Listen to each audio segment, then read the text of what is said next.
Well, Christmas Day has passed. And I think it's time for some honest conversation we may not have had in the moment that it was taking place. You see, for some people, even sometimes me over the years, Christmas itself has not been so holly and as jolly as I would have wanted it to be.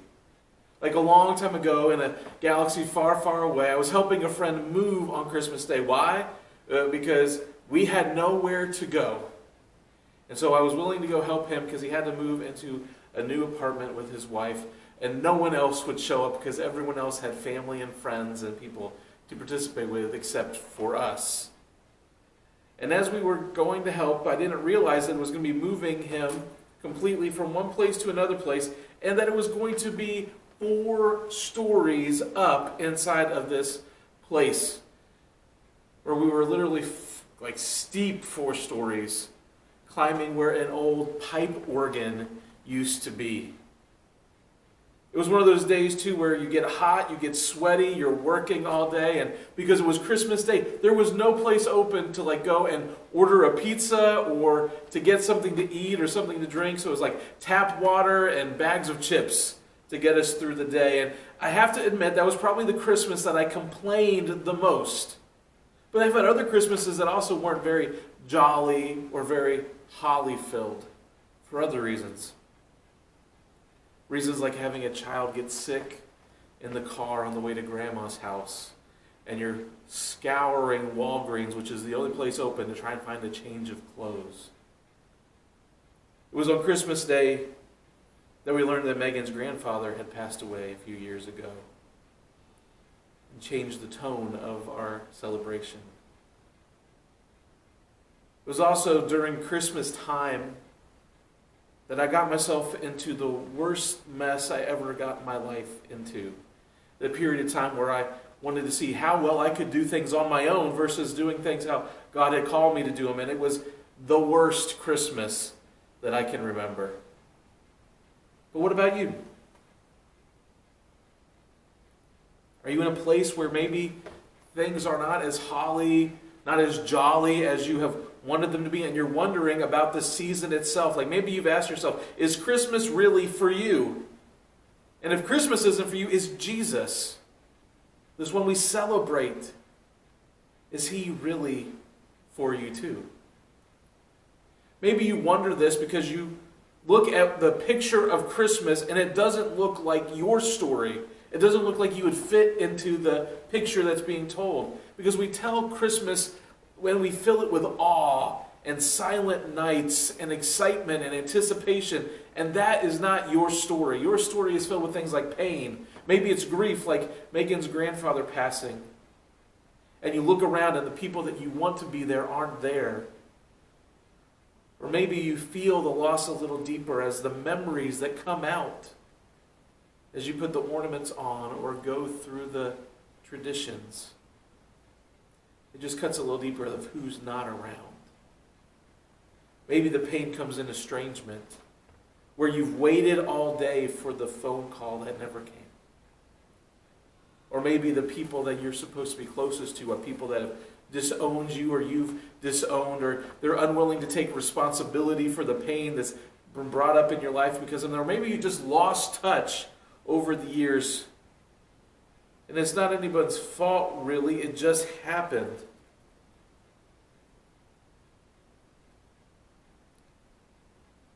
Or there's ugliness in your story. Hallmark doesn't put a lot of ugliness on Christmas cards. And you look on your social media and you see the pictures of everybody's overflowing gifts. They look like movie scenes with this beautiful tree with all of the presents. And sometimes they're showing off the small ones that are really expensive. And then you look at your tree and everything came from Dollar Tree or 7-Eleven. And you're like, I don't know if I can compare to this. Mine seems a lot uglier, a lot dirtier, a lot dingier than what they've got. There's no better homes and gardens decor around your house. In fact, you didn't decorate at all. Either you didn't have it or you were just too stressed and too overwhelmed to think about putting anything out. And so people look at you and call you things like Scrooge and Grinch, which just makes your heart feel smaller. And maybe the behavior is what's ugly. Because in the pain that you carry around, we act out hurt people, including ourselves. Mallory was working this week, and she was serving some people in line, and some people were kind of hanging back a little bit, and so someone else came around and came up to talk to her in line, and one of the ladies in the group that was hanging back just started to passive-aggressively attack this person for like skipping in line and taking advantage of things and being rude and stuff. Well, that person, to their credit, didn't know they were in line, offered his spot in line, which they said they didn't need, and then continued to be as polite as possible as these people just kept going at them. Or maybe you're thinking back to the times you were short with your kids, or you snapped at your spouse as you were preparing a meal or getting presents ready. Or maybe you want to just admit to yourself that you've been way more selfish than you should have been over the past couple of weeks. And so there's an ugliness in the story of your Christmas. Maybe there's just darkness in it too. You're looking at the lights, but you'd rather stay hidden in the shadows because you have these things that you carry around with you, these weights and chains that hang on you. There's sins that you like to forget or at least keep hidden in the dark. And there's a shameful voice that whispers in your mind that if they only knew the truth about you, they'd never love you. And if all of this is true, if there's pain and ugliness and darkness in your story, then how can Christmas be your story? I mean, how can you face a holy, perfect Christ child on this beautiful greeting card scene of a day?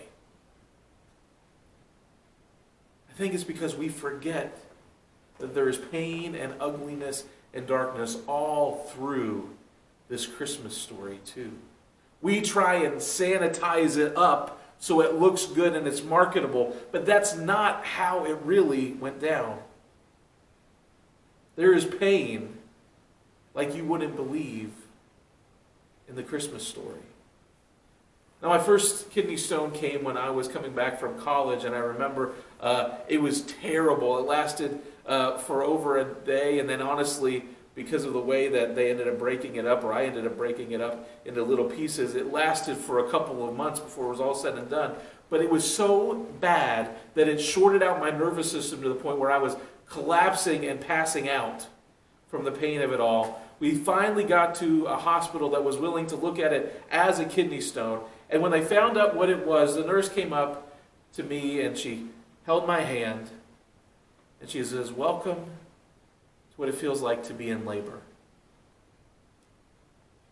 There was pain for Mary as she delivered the child that day. And there was grief at being separated from their family and from their home, to be traveling and to give birth in this place instead of where they are comfortable and have their support system in place. It's the grief of being rejected from shelter. And it could be just because things were full, and it could also be because the shame of their relationship, about how she was carrying a child outside of wedlock or before they got married that wasn't Joseph's, and that word had spread. And so they were carrying the grief and the pain of all of that as they ended up in the story that we hear on Christmas night. It wasn't exactly the prettiest of scenes, too. My old college chaplain, Gary Sivright, wrote this week. He said, "It's a Christmas nativity scene, and no number of Christmas cards or children's pageants can change the fact that the scene is ugly. Babies' births are ugly, especially when they happen in a stall around a bunch of animals that are wondering why this child is laying in their food." There was ugliness that night. And there was darkness. It was literally dark in the middle of the night with stars shining. They were probably, this stable was manger was probably found in a cave in the side of the hill. So what light was shining in there was at all. It was just dark. And so were the times. They were people living oppressed by a foreign power. That's why they had shown up on this journey to Bethlehem in the first place. Because an empire said, "We need to count you so we can tax you and take from you." For this was a time where whether it was the empire or thieves along the road, the strong took what they wanted. Money, clothes, food, land, and it seemed like the wicked could get away with everything and the righteous had nowhere to turn.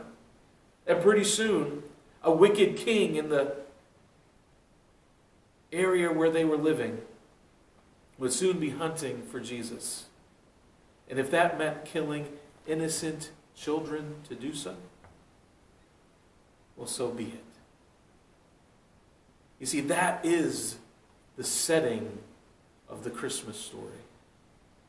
A setting full of pain, full of ugliness, full of darkness. And those things aren't there as mistakes. They are intentionally included in this story because Christ came for those who feel like Christmas is not for them. He came as a gift in the middle of the night, full of ugliness and pain and hurt, so that people's lives, mine included, could change forever. You see, Jesus described who he had came for when he grew up a little bit. And one day he gathered in a church service, and it was his turn to read the scrolls and to share. And he was getting ready to launch his ministry and the slow march to the cross. And so he wanted people to know, this is why I'm here. This is the reason behind that Christmas day. And he picks up the scroll of Isaiah, and he reads a passage written to people who had lost everything. People who had been ripped from their homes and thrown to a foreign country where they were looked down as second-class citizens, where everything they had owned and worked for generations was wiped away, where their God seemed to have abandoned them and they had lost hope. And these words that were written for them, he took for his own. And he said, "The Spirit of the Lord is on me, because he has anointed me to proclaim good news to the poor. He has sent me to proclaim freedom for the prisoners and recovery of sight for the blind, to set the oppressed free, to proclaim the year of the Lord's favor." Christmas was for the poor, the prisoners, the blind, both real and spiritually. It was for the oppressed, those who are oppressed from those on the outside and those who are oppressed from within themselves. So if it sounds like it came for people who are in pain, people who find ugliness, and people who find darkness in their lives, then it's right. In other words, it sounds like Christmas is for people like you and people like me. People who know that not everything is merry and bright all the time. I have a friend who runs a restaurant, and every once in a while I get to go up and visit with them. And this restaurant's really cool because not only is it a restaurant, but that really funds this outreach and this service into the community where they serve underprivileged kids, they supply food to daycares and centers in the area. Really neat how that all works together. But I went up this day to meet with them, and they needed some extra help in the back because people had called off and they had all these meals to get ready for these kids. And so he's like, "Hey, instead of going and hanging out, do you mind if you come back and help us with that?" So I felt happy to do that. It was a lot of fun actually getting to make the sandwiches and fill all things together. But while I was there was another girl that was working with us getting things ready, and I got to talk to her because my buddy's like, "Hey, you need to hear her story." And so I went and met her, and I just started asking some questions, and she just was ready to share real easily, and she started to talk. And she told me that about 2 or 3 years ago, she had left her abusive home and ended up out on the street. She had just turned 18 and was like, "I got to get out of here." It was too much pain and hurt and ugliness to stay where she was. And yet when she left, she didn't have anything really better, and she ended up just streaks, occasionally a friend's couch, somebody who might take advantage of her, where she started drinking to cope. She didn't have a job, and she didn't really have a sense of a future, and so each day just became this kind of how do I get through today moments, where the pain kept getting worse and the ugliness kept getting worse, and the light of hope that she'd had when she walked out the door just kept getting dimmer and dimmer. So one day, as she kind of stumbled along, she saw an ad for help in the kitchen of this place that was getting ready to open. And so she stayed there and sobered up overnight until she could apply the next day. And they hired her.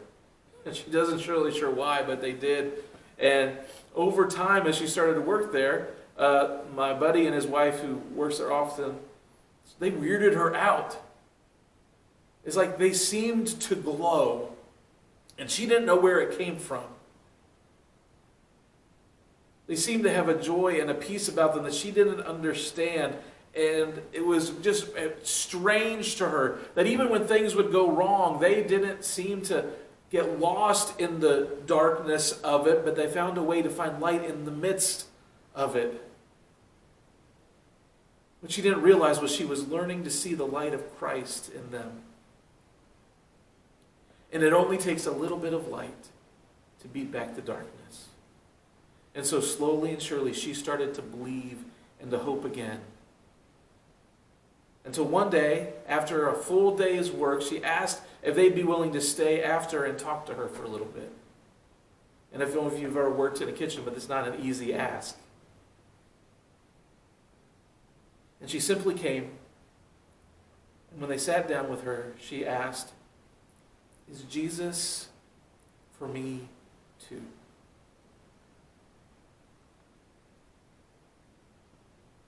And the answer was a resounding yes.